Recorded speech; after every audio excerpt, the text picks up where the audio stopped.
Hello everyone, Ronald Cruz here, and today we're doing something a bit different. I wanted to talk about what has been happening in the United States with Black Lives Matter movement.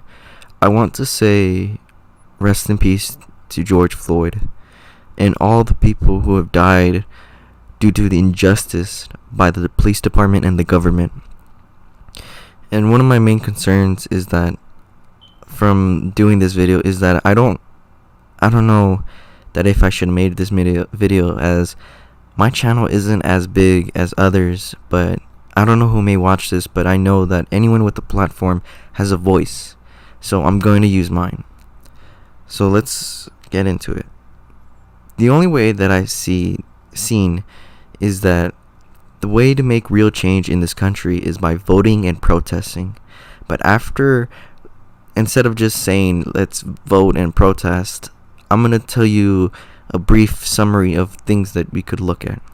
First things first, we could look at policies that are hurting people of color and just pulling us back from actually improving our communities. So if we defund the police, we could put the money into public education and improving communities by giving them opportunities of extracurricular activities, after school programs where they could help build skills and create better equipment, better clubs, and improve actual activities at school. And instead of funding the police and giving them more money to stop crime, how about we could prevent it by actually improving communities, so we could help decrease poverty and help bring people up. But after we look at policies that actually are pushing us back and actually hurting our communities, then we could look at the politicians. We could look at young, old politicians and local politicians that are coming into politics and help support those politicians and bring them up. Because one of the main reasons for this is that a lot of people hate the politicians we have now. They hate them, they don't like them, they think that they're corrupt and stuff like that. So how about we bring someone up who's new to the platform, who we could support and bring them all the way up, and who carries our values and the policies that we want change, regardless if they're Democrat or Republican or third party. As long as they hold your values up, then let's help them get to seat in Congress. But if they don't hold your values if they fail on their promises, or they don't hold up your values, then we could vote them out. That's the power that we have as voters and people of color. We have the ability to vote people out of office. And this is one of the first steps in making real change, as this is going to be tedious and long and hard, but at the end of the day, we'll be able to see real change in our communities and in our lives. But always remember this, as we are the generation that has the largest voting group. We outnumber the older generation 1 out of 100. So use this movement to vote for what's right, to educate yourselves on policies that benefit everyone, and especially people of color who are in the most need. And look at local elections and local laws where these laws affect you the most and could help benefit you and bring more money into your communities. And by doing this, you could actually see more change. As where I live, they put a charge in like basically for bags. And so before we were able to see a bunch of floating bags everywhere, and the moment that people actually started to vote and say that, all right, let's do this, there was no more bags floating around, and there was an actual change that a lot of people could see. That's something that I saw, a bunch of my friends saw, and something that we could actually see. And so it could show you that, hey, voting actually works. And also, please, everyone, remember this. There's a reason why women, black people, even people who didn't own property couldn't vote, because they want to make the decisions all by themselves. All the people who have all the power. So please remember, everyone who watches this video or sends you the link or whatever, remember that your vote matters.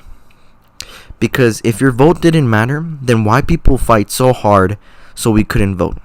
Why did people need to take a test beforehand to vote? Why did people needed to own property so they can vote? Why did racist people waited outside of voting areas, beating up any black person trying to vote? If all of our votes were useless, then why the hell didn't they give us the ability to vote, to give us the illusion that our vote actually matters if it didn't mean shit in the end of the day? And I'll tell you why. Because they don't want educated black people to vote. They didn't want educated people of color to vote. And they don't want educated women to vote. So please, please all do me a favor. If you truly believe that your voting is useless, and then please do research on voting rights during the Voting Act of 1965. And for all the racist people who are so-called Christians and Catholics, I'll be reading you a passage in the Bible. And if you have a Bible, you could read along with me. This is Matthew 12. Okay. If a man has 100 sheep, one wanders away and is lost, what will he do? Won't he leave the 99 others and go out into the hills to search for the lost one? And if he finds it, he will be rejoiced over it more than the other 99 that are safe at home. And then another second passage that I'm going to be reading you is Luke 15, 3-7, I think. All right. So Jesus uses this illustration. If you have 100 sheep and one strays away and was lost to the wilderness, wouldn't you leave the other 99 to go and search for the lost one until you find it? And then you would joyfully carry it home on your shoulders. And when you arrive, you would call together your friends and neighbors to rejoice with you because your lost sheep was found. Well, in the same way, heaven will be happier over one lost sinner who returns to God than the other 99 who haven't strayed away.